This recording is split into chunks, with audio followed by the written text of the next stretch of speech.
What's up, everybody? Bobby with Tech360.tv, and we're talking about a phone that just came out of nowhere, literally. Like a few weeks ago, a phone was announced from Xiaomi that's coming to India only, called the Poco F1, right?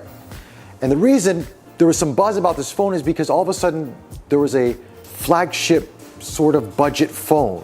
So the tech world went crazy, and within a few weeks, Xiaomi said, screw it, let's go global with this thing. And here we are today in Singapore with the Poco F1 with my hands-on first impressions of this phone. Let's get down to it. First and foremost, let's talk about the design of this smartphone. 6.18 inch IPS LCD display, 6.2 inches, good size. I have to say, you know what? Some phones are really big out there and some phones are a little bit too small. This is the sweet spot for a smartphone these days, especially with the content we're taking in. Really well balanced. It's not too narrow, not too wide. It's plastic on the back, but it feels solid, feels really well built. I mean, this does not feel like a budget phone at all. But let's get what's inside of this phone. Okay, let's get to the features of this. A Snapdragon 845 processor. Now, this is the latest from Qualcomm's processors. I mean, it's fast, it's got the Adreno 630 graphics card in there. This is flagship level. 6 gigabytes of RAM, 64 gigabytes of onboard storage, but you have an SD card slot so you can expand that. 4,000 milliamp battery. You got Qualcomm's quick charging on this 3.0, so it charges very, very quick.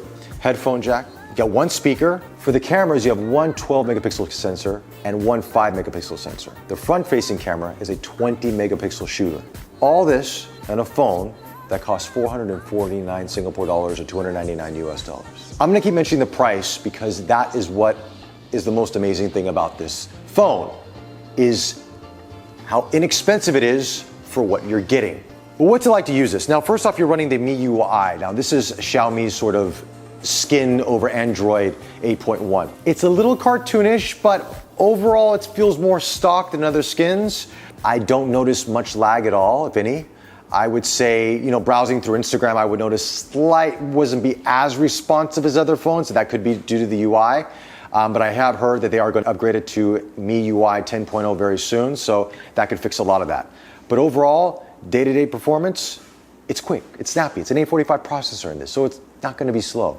Also, we have a fingerprint reader on the back of it, but I will say that the fingerprint reader is very close to the cameras, so you are going to smudge the camera lens. But forget about the fingerprint reader. It's got face unlock, and this is fast. I don't know how secure this is, but honestly, I'm not in the government. I'm not some security guy, so I really don't have anything to worry about on my phone. It works for my face, I'm happy, but here, that's how fast. Again, that's it.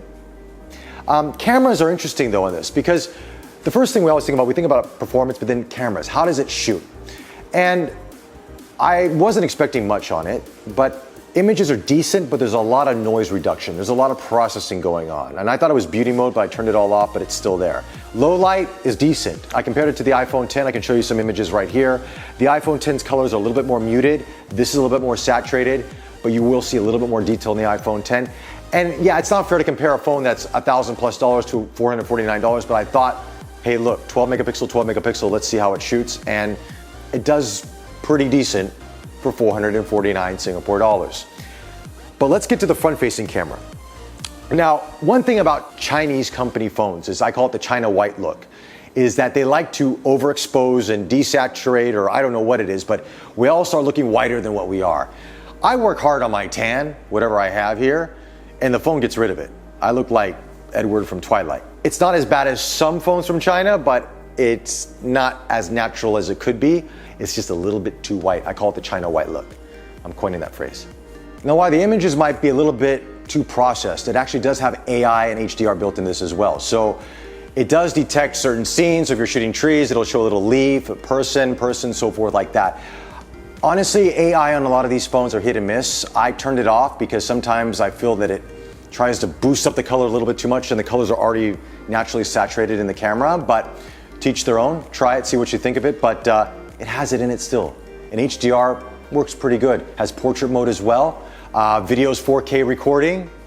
Seriously, 4K recording on a phone at 449 Singapore dollars. It's insane. Let's talk about battery life though. Because, and I'm gonna be honest with you, I've only used the phone for a few days, so I don't think it's a fair assessment to give you a long-term review, but I'm gonna give you my initial first impressions. I did a test the other night. Took the phone off the charger, had about 95, 97% on it. I decided to stream YouTube videos throughout the night. Took it off around 11 o'clock at night, right? Put on the videos, let it run. Woke up the next morning at 7, it was still going. It finally died off around 9 a.m. running YouTube videos, and the display was at full brightness.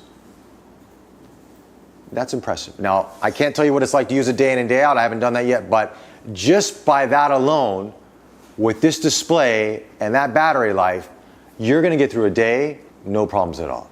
And then let's talk about comparison. Let's put it up to the test. Let's see how well this performs to a flagship phone with the same specs from Sony. We're gonna play Need for Speed. So what I wanna do is test to see how well this phone performs in gaming versus a flagship phone that costs maybe 3 times as much versus the Pocophone F1. So here we go, at the same time, to see how both of these go. 3, 2, 1. Right now you're seeing that they are almost neck and neck in terms of boot up time for the games. I mean, it looks exactly the same. That's impressive for this phone. So, this is now, there's a new segment in the smartphone game, and it's called the budget flagship. And the Pocophone F1 has the crown and is walking the parade. Those are my thoughts on the Pocophone F1. Let me know your comments below. Don't forget to subscribe to us on YouTube, follow us on Facebook. Until the next one, take care.